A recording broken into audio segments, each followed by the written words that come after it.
అందరికీ శుభమధ్యాహ్నం. So I hope you have a great session. అందరికీ సెషన్ వచ్చి ఉంటుందని ఆశిస్తున్నాను. సో ఇప్పుడు మనం నిజం మాట్లాడదాం.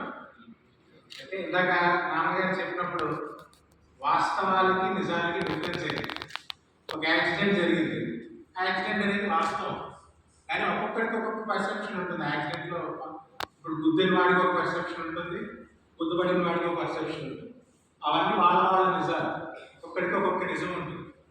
So what is the real truth అనేది మనం పట్టుకోవడం అనేది చాలా కష్టం. గాంధీ గారి సత్యాగ్రహం అన్నారు, అంటే holding on to truth very tightly. అలాగా ఈ కాలంలో ఎవరైనా కనిపిస్తున్నారంటే ప్రజాశక్తి లాంటి న్యూస్ పేపర్స్ లేదు, నిజంగా లేదు.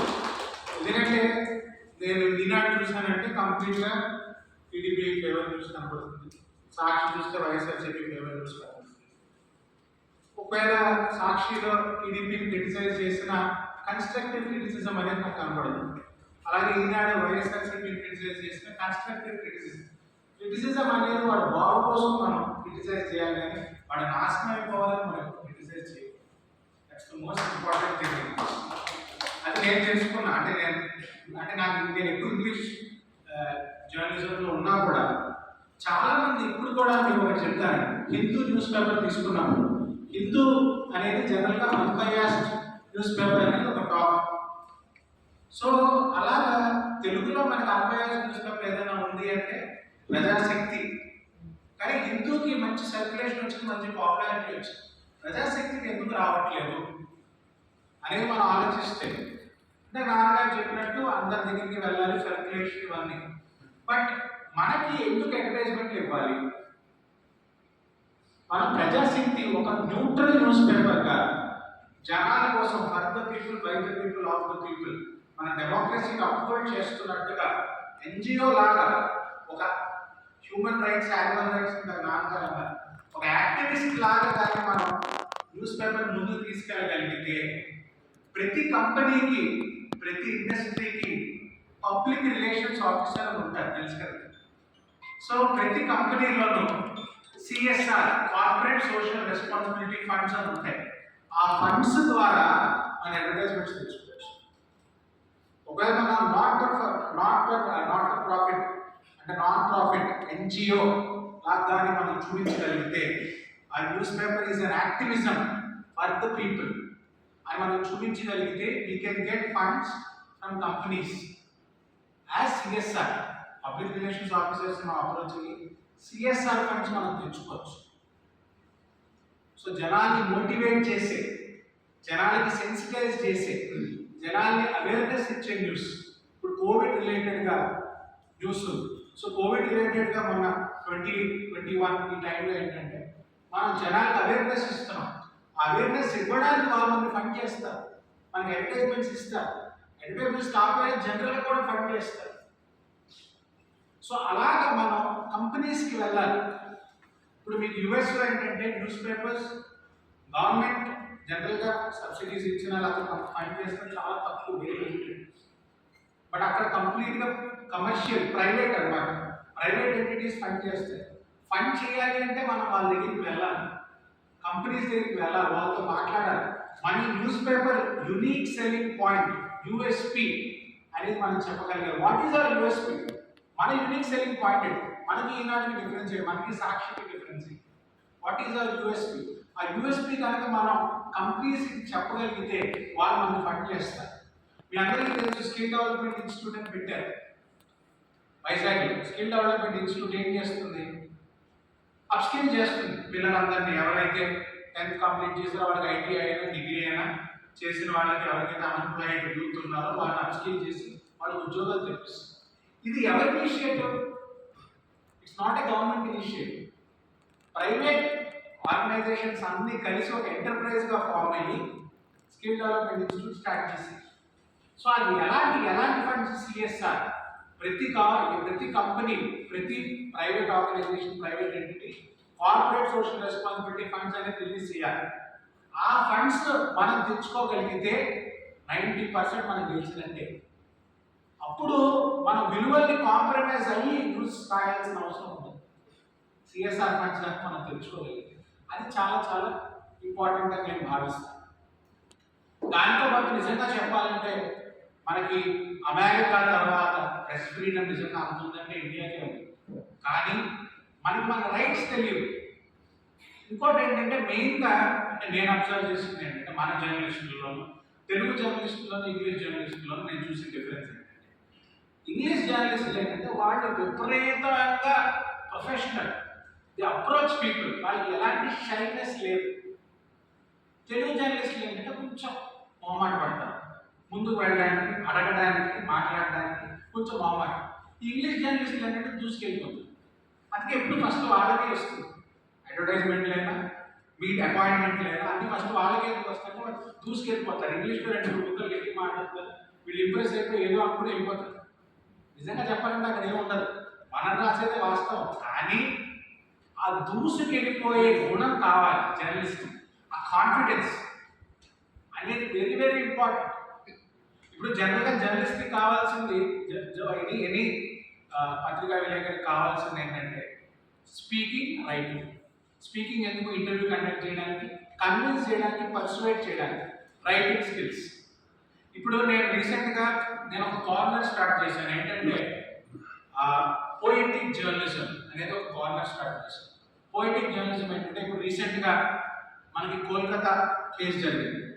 కోల్కతా కేసు అనేది చాలా, దాన్ని మనం నిజంగా చెప్పాలంటే ప్రోజ్ జర్నలిజం ద్వారా, ప్రోజ్ అంటే నేరేటివ్ జర్నలిజం ద్వారా మనం దాన్ని ఎక్స్ప్రెస్ చేయలేం. ఆ అమ్మాయి పడిన ఘోష, అమ్మాయి పడిన అది చెప్పాలంటే అది మాటల్లో చెప్పలేము, వర్ణించలేనంత బాధ. ఆ నొప్పిని మనం నిజంగా వర్ణించగలగాలి అంటే వి నీడ్ పోయిట్రీ, కవిత. సో పోయిటికల్ జర్నలిజం అని చెప్పి అమెరికాలో స్టార్ట్ చేసి, అంటే పోయిట్రీ ద్వారా జరిగిన ఒక న్యూస్ని, ఎందుకంటే రోజు న్యూస్ పేపర్ చూస్తే ఇక్కడ మర్డర్ జరిగింది, ఇక్కడ సూసైడ్ జరిగింది, ఇక్కడ రేప్ జరిగింది, రోజు అది చదివి ఏమవుతుందంటే మనకు అలవాటు మర్డర్ జరిగిందా, ఓ రేప్ జరిగిందా, రెండు ఇవాళ ఒకటే అలాగ అయిపోయింది మన మనసు. అంటే ఒక రాయలాగా అయిపోయింది, ఒక రాక్ లాగా అయిపోయింది మన మనసు. ఆ మనసు కరగాలి, జనాలు కన్స్యూమర్స్ ఎవరైతే రీడర్స్ వ్యూవర్స్ ఉన్నారో వాళ్ళ మనసులు కరగాలి అంటే ఫస్ట్ వాళ్ళకి ఆ న్యూస్ అనేది సెన్సిటివ్గా మనం తీసుకెళ్ళగలగాలి, ఒక కవితలాగా తీసుకెళ్ళగలగాలి. అప్పుడు వాళ్ళకి అర్థమవుతుంది. ఎందుకంటే కవితలో ఎమోషన్స్ ఉంటాయి, న్యూస్లో అప్పుడప్పుడు మనం ప్రోజ్లో రాసినప్పుడు ఆ ఎమోషన్స్ అనేవి మనం చూపించలేకపోవచ్చు. అలాగే నేను ఈ మధ్య చూసింది ఏంటంటే ఫేస్బుక్లో నేను ఒక పోస్ట్ పెట్టాను. కరెక్ట్గా అభయ యాక్సిడెంట్ జరిగినప్పుడు ఆ అభయ యాక్సిడెంట్ మీద ఒక పోస్ట్ పెట్టాను. ఏం జరిగింది, ఇప్పటివరకు ఇంకా పట్టుకోలేదు, ఇంతమంది ఇన్వాల్వ్ అయి ఉన్నారు, ఏంటి అసలు ఏం జరుగుతోంది అని ఒక పోస్ట్ పెడితే ఫేస్బుక్ దాన్ని రిమూవ్ చేసింది. ఫేస్బుక్ దాన్ని డిలీట్ చేసింది. ఏంటంటే అక్కడ west Bengal government chief minister వాళ్ళు ఒక పాస్ చేశారు ఫేస్బుక్తో ఒప్పందంకి వచ్చి, ఇలాంటి అభయ రిలేటెడ్ న్యూస్ ఏవైతే ఉన్నాయో ఇంగ్లీష్లో ఉన్నాయో, ఇలాంటి తెలుగులో అల్గోరిథం క్యాచ్ చేయలేదు, ఇంగ్లీష్లో రాస్తే అల్గోరిథం క్యాచ్ చేసేస్తుంది. సో డిలీట్ చేసేయడం మొదలెట్టారు. అభయ రిలేటెడ్ ఏ న్యూస్ వచ్చింది క్వశ్చన్ చేసింది అన్ని డిలీట్ చేస్తారు ఇంగ్లీష్లో. తెలుగులో అనుకోండి అల్గోరిథం క్యాచ్ చేయలేదు, ఇంకా ఫేస్బుక్ అంత అప్గ్రేడ్ అవ్వలేదు అల్గోరిథం క్యాచ్ చేసేయాలి. సో అలా అవుతుంది అనమాట. అలా రెస్ట్రిక్షన్స్ ఉన్నాయి ఇండియాలో, గవర్నమెంట్ కంట్రోల్ ఉంది. ఇప్పుడు మీరు ఫర్ ఎగ్జాంపుల్ నార్త్ కొరియా తీసుకున్నారనుకోండి, నార్త్ కొరియా పరిస్థితి ఎప్పుడైనా నార్త్ కొరియా ఒక ఆవిడ ఉంటారు, ముసలి ఆవిడ ఎప్పుడు చదువుతూ ఉంటారు, మీరు చూసి ఉండొచ్చు. ఆవిడ కిమ్ జాంగ్ పొగడ్డమే, ఆయన గ్రేట్, ఆయన రాజు, ఆయన ఇది, ఆయన అది. మీరు చైనాలో కూడా, రష్యాలో కూడా, తుర్క్మెనిస్తాన్లో కూడా, ఇరాన్లో కూడా ఎక్కడా న్యూస్ పేపర్కి స్వతంత్రం లేదు, గవర్నమెంట్ ఏం చెప్తే అది రాయాలి. అలాంటి దుస్థితికి మనం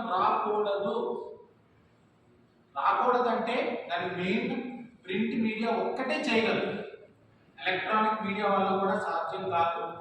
ఇంటర్నెట్ అయితే అసలు ఏది నమ్మాలో ఏది నమ్మకూడదో కూడా తెలియదు. ఎందుకంటే ఎప్పుడైనా sensational lines, sensational tags, sensational complaints పెడతారు, లోపల చూస్తే ఏముండదు.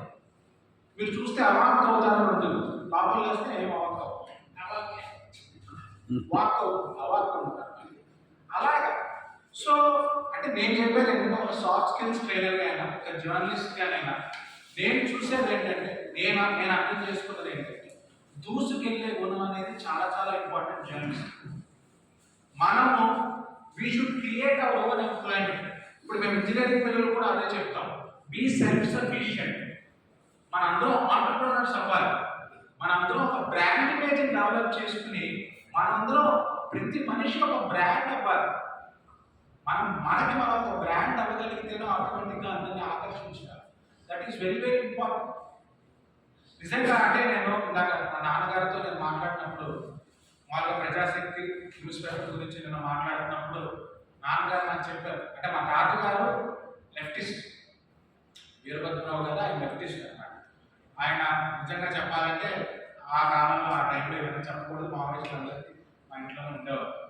ఆ టైంలో వాళ్ళందరికీ ఆశ్రయం కల్పించేవారు. ఎందుకంటే గవర్నమెంట్ అగెన్స్ట్గా జనాల కోసం ప్రజల కోసం ఫైట్ చేస్తున్నారు కాబట్టి.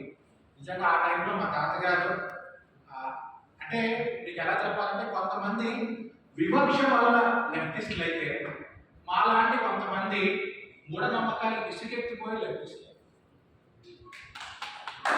ఎందుకంటే మీకు రెండు యాంగిల్సే కాబట్టి చాలా మంది లెఫ్టిస్ట్ ఎందుకు అవుతారు అంటే, ఎందుకు లెఫ్టిస్ట్ అనే కాదు, అంటే ఇప్పుడు లెఫ్ట్ రైట్ అంటే మళ్ళీ గవర్నమెంట్ నాన్ గవర్నమెంట్ అవుతుంది. న్యూట్రల్ ఎందుకు అవుతారు అంటే, ఒకటి ఏంటంటే విసిగెత్తిపోయినా అవ్వచ్చు, లేకపోతే వివక్ష గురైనా అవ్వచ్చు. ఇప్పుడు వివక్ష లేదు అనుకుంటాం, కానీ మనకు కనబడిన వివక్ష ఉంది ఇంకా. ఆ కాలంలో ఒక వర్గం చేస్తే ఈ కాలంలో ఇంకో వర్గాలు చేస్తున్నాయి. వివక్ష మారలేదు, వివక్ష ఏమీ మారలేదు. అది నేను అబ్జర్వ్ చేశాను, నాకు అందరికీ తెలుసు. కానీ దీన్ని మనం బయట ఎలా పెట్టాలి, రైట్స్ని ఎలా చూపించాలి అనేది మనకి చాలా చాలా ఇంపార్టెంట్. అలాగే ఇందాక నాన్నగారు చెప్పినప్పుడు న్యూస్ పేపర్ అంటే news, what is news? NEWS, north east west south, అంటే అన్ని డైరెక్షన్స్ నుంచి వచ్చేది న్యూస్. అలాగే సంథింగ్ విచ్ ఈస్ న్యూ, అంటే ఏదైతే కొత్తదో అది న్యూస్. కొత్తది అంటే ఏంటి? ఇందాక నాన్నగారు చెప్పినట్టు ఫర్ ఎగ్జాంపుల్ నాగ చైతన్యకి సమాంతకి జరిగిన డివోర్స్ కొత్తది, అది న్యూస్ అంటే కాదు. It's not news worthy. What is news worthy అనేది మనం తెలుసుకోవాలి. టైమ్స్ ఆఫ్ ఇండియా లాంటి న్యూస్ పేపర్స్లో ఏంటంటే ఈ డివోర్స్ కేసుని ఫస్ట్ పేజ్లో కూడా పెడతారు. రోజు ఎన్నో డివోర్స్లు అవుతున్నాయి. అవన్నీ అంటే అసలు డివోర్స్ వల్ల మనకి ఏం వస్తుంది, ఏం ఆనందం, ఏం ఉపయోగం? What is the information you're getting? Is it productive, is it efficient, is it effective? ఏంటి ఉపయోగం అంటే ఏం ఉపయోగం లేదు. వాళ్ళకి ఏంటంటే ఎంటర్టైన్మెంట్ అనేది నిజంగా ముఖ్యం. కానీ ఎంటర్టైన్మెంట్ ఒక పరిధి ఉంటుంది, ఒక సాచురేషన్ పాయింట్, అది దాటకూడదు. అది దాటేసారు అన్ని news papers. So social media అయితే అది నెక్స్ట్ లెవెల్కి వెళ్ళిపోయింది. ఇప్పుడు ఎలా అయిపోయారంటే జనాలు, పిల్లలు సెల్ ఫోన్స్, మీరు అందరూ చూస్తుంటారు, యంగ్స్టర్స్ పిల్లలు రోజు అట్లీస్ట్ 6 hours సెల్ ఫోన్ చూస్తున్నారు, మినిమం 6 hours. సో వాళ్ళకి పేరెంట్స్ ఇప్పుడు తీసుకొచ్చింది ఏంటంటే, వాళ్ళకి ఏకైక డైవర్షన్ సెల్ ఫోన్ నుంచి డైవర్ట్ చేయాలంటే న్యూస్ పేపర్. ఇంకోటి మనం అబ్జర్వ్ చేసుకోవాల్సింది ఏంటంటే, యంగ్స్టర్స్ ఎవరైతే ఉన్నారో అంటే బిలో 25 ఏజ్ వాళ్ళు ఎంతమంది తెలుగు చదవగలరు, తెలుగు స్క్రిప్ట్ ఎంతమంది చదవగలరు, అది కూడా మనం ఆలోచించాలి. వాళ్ళకి తెలుగు నిజంగా చెప్పాలంటే 25 బిలో వాళ్ళు తెలుగు మీడియంలో వచ్చినా కూడా వాళ్ళు తెలుగు చదవలేని పరిస్థితి అలా ఉంది. యంగ్స్టర్ చాలా మంది news papers, Telugu news papers ఎందుకు చదవలేదంటే తెలుగు చదవలే రాదు. మీరు చాటింగ్ లాంగ్వేజ్లో కూడా చూస్తే నేను NENU, నేను వస్తున్నాను, VAS THU NNA వస్తున్నాను, అది ఇప్పుడు భాష. ఆ కాలంలో తెలుగుకి ఒక లిపి ఉండేది. తర్వాత ఇప్పుడు మనం వాడే కన్నడ లిపి, అదే తెలుగు కన్నడ, ఓల్డ్ కన్నడ లిపి. తర్వాత నెక్స్ట్ లాటిన్ లిపి అయిపోతుంది తెలుగు. అంటే ఇప్పుడు ఇంగ్లీష్ ఆల్ఫాబెట్స్ ఏవైతే ఉన్నాయో వాటి తెలుగు రాయాల్సిన పరిస్థితి వస్తుంది. ఆ నెక్స్ట్ ఇంగ్లీష్ వస్తుంది. ఇప్పుడు ఇంగ్లీష్ ఏంటంటే ఇంటర్నేషనల్ లాంగ్వేజ్. ఇంగ్లీష్ ఎందుకు సర్వైవ్ అయింది ఇంతకాలం అంటే, బికాస్ ఇంగ్లీష్ ఈజ్ ఫ్లెక్సిబుల్. నేను మొన్న ఒక MOU చేశాను Andhra university, Dean Van Leuven centre for peace studies అని ఒక సెంటర్ పెట్టించాం ఆంధ్ర యూనివర్సిటీలో. MOU చేశాం ఒక US ఆర్గనైజేషన్. వాళ్ళకి ఏంటంటే హిందూలో వచ్చింది, టైమ్స్ ఆఫ్ ఇండియాలో వచ్చింది, డెక్కన్ క్రానికల్లో వచ్చింది. కానీ వాళ్ళు అడిగింది ఏంటంటే మీ భాషలో ఏదైనా న్యూస్ వచ్చిందా అని అడిగాను అమెరికన్స్. అది పంపించే ఆ కటౌట్స్ కావాలి మాకు. అంటే అది వాళ్ళకి సెలెక్ట్ పాయింట్. అంటే వాళ్ళ లాంగ్వేజ్ మన లాంగ్వేజ్లో వస్తే అదొక హైలైట్ వాళ్ళు. ఇప్పుడు పిల్లల్ని చైతన్యవంతం చేసే, ఎస్పెషల్లీ యూత్ని టార్గెట్ చేస్తూ వాళ్ళని చైతన్యవంతం చేసే న్యూస్లు కావాలి. వాళ్ళకి చదవగలిగే న్యూస్లు కావాలి, వాళ్ళకి అర్థమయ్యే న్యూస్లు కావాలి, వాళ్ళకి ఇంట్రెస్ట్ వచ్చే న్యూస్లు కావాలి. మన టార్గెట్ ఎప్పుడు యంగ్స్టర్స్. మీరు సోషల్ మీడియా చూస్తే it is completely devoted and dedicated to youngsters. ఇప్పుడు మనం ఒక న్యూస్ పబ్లిష్ చేసినప్పుడు, ఇప్పుడు మీరు ఫేస్బుక్లో ఏదైనా పోస్ట్ పెట్టారనమాట, ఒక 10 లైక్లు కూడా రాకపోతే మీరు ఎంత బాధపడతారు? చాలా బాధ వేస్తుంది, నిజంగా నాకు కూడా బాధ వేస్తుంది. అలాగే మనం ఒక న్యూస్ పేపర్ ఇంత కష్టపడి పబ్లిష్ చేసినప్పుడు ఒక 1000 మంది కూడా చదవకపోతే అది చాలా బాధాకరం. ఎంతో మన ఎఫర్ట్ పెడతాం కదా. What is the output? మా అవుట్పుట్ ఏంటంటే 10 మంది చదవాలి. 10 మంది చదవట్లేదు అంటే అది చాలా హార్ట్ బ్రేకింగ్. 10 మంది చదవాలి అంటే వాళ్ళకి ఏం కావాలి? సో మన టార్గెట్ ఎప్పుడు యంగ్స్టర్స్, ఎప్పుడు యువతే. గుర్తుపెట్టుకోవాలి. ఇందాక నేను ఒక క్వశ్చన్ అడిగాను, న్యూస్ పేపర్ బిజినెస్ అంటే నన్ను అడిగితే బిజినెస్ చేయాలనుకుంటే చాలా ఆప్షన్స్ ఉన్నాయి. న్యూస్ పేపర్ ఎప్పుడు బిజినెస్ అవ్వకూడదని నా ఉద్దేశం. At the same time it should give information. ఆ ఇన్ఫర్మేషన్ ద్వారా మనకి ఎంటర్టైన్మెంట్ కావాలి. నేను ఆ ఇన్ఫర్మేషన్ ద్వారా మనకి ఎంటర్టైన్మెంట్ రావాలి, కానీ ఓన్లీ ఎంటర్టైన్మెంట్ ఫోకస్ అనేది ఎప్పుడు ఉండకూడదు. న్యూస్ పేపర్ పర్పస్ అది కాదు అసలు. ఎందుకంటే we are diminishing the values of newspaper. And ఇంకోటి, ఇప్పుడు మనకి preamble which is the trailer the constitution. So అందులో మనకి ఏం చెప్తారు? Sovereign, socialist, secular, democratic republic, justice, liberty, equality, fraternity. ఇవన్నీ అప్లోడ్ చేస్తున్నామా లేదా? హ్యూమన్ రైట్స్ని అప్లోడ్ చేస్తున్నామా లేదా? అండ్ ఫండమెంటల్ డ్యూటీస్ని పాటిస్తున్నామా? ఎంతమంది నేను చూస్తున్నాను థియేటర్లో ఆ టైంలో మనకు నేషనల్ యాంథమ్ వేసినప్పుడు ఎంతమంది నిల్చునేవారు? చాలా మంది యంగ్స్టర్స్ నిల్చునేవారు కాదు, కొంతమంది నిల్చునేవారు. భారత్ మాతాకి జై నిల్చునేవారు. తర్వాత చాలా మంది నిల్చునేవారు కాదు. అసలు నా క్వశ్చన్ ఏంటంటే, ఒక సినిమాకి వచ్చిన వాడు, అది ఒక రెస్టారెంట్కి వచ్చిన వాడికి national anthem, that is not the place. ఇప్పుడు నేను బాత్రూంలో నేషనల్ యాంథమ్ ప్లే చేస్తే అన్నీ ఆడుకుని కూర్చోలేదు. So there is a specific place, specific situation. ఇప్పుడు మనం పూజ చేయాలంటే గుడిలో చేయాలి, చర్చిలో చేయాలి, మసీదులో చేయాలి. ఏదో ఒక స్పేస్ ఉంటుంది, ఒక ప్లేస్ ఉంటుంది కదా. సో ఆ ప్లేస్ అనేది మనం ఆ ప్లేస్కి తీసుకెళ్తేనే మనకు వైబ్రేషన్స్ వస్తాయి. ఎస్, మా దేశం, నా దేశం, స్వరాజ్, ఆ ఫీలింగ్ వస్తుంది. ఎక్కడ పడితే అక్కడ రాదు. ఇప్పుడు నేను అర్జున్ రెడ్డి లాంటి సినిమాకి వెళ్ళి జరగడ మనకి నిల్చోలేదు. ఇప్పుడు యానిమల్ అనే సినిమా వచ్చింది, యానిమల్ అనే సినిమాకి వెళ్ళి ఆ సినిమాలో మనం నేర్చుకునేది ఏంటి? ఎంతమంది చూశారు యానిమల్ అనే సినిమా?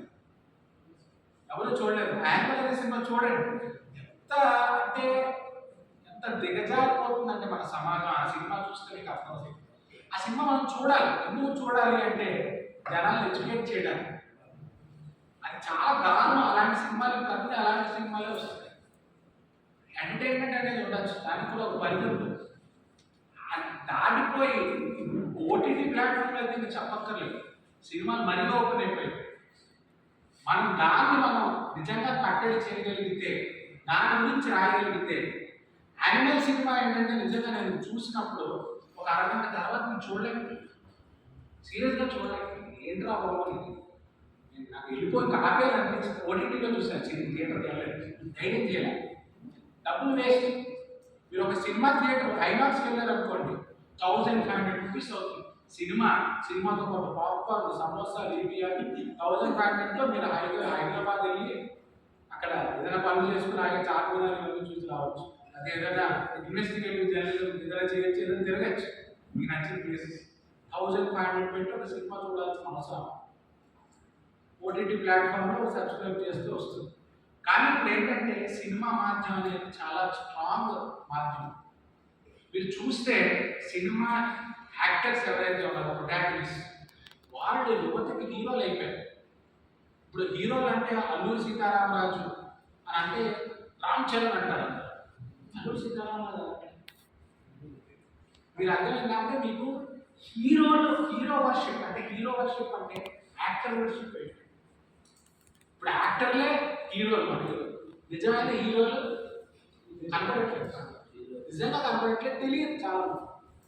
ఎందుకు తెలియదంటే అది కొంతమంది వరకే లిమిట్ అయిపోయింది. తెలియాలి నిజమైన హీరోలు ఎవరు, నిజమైన హీరోలు ఎవరు, వీళ్ళు నిజమైన హీరోలా, వీళ్ళు యాక్టర్స్కి హీరోలకి చాలా డిఫరెన్స్ ఉంది. మన యాక్టర్స్ని హీరోలుగా చేస్తున్నాం.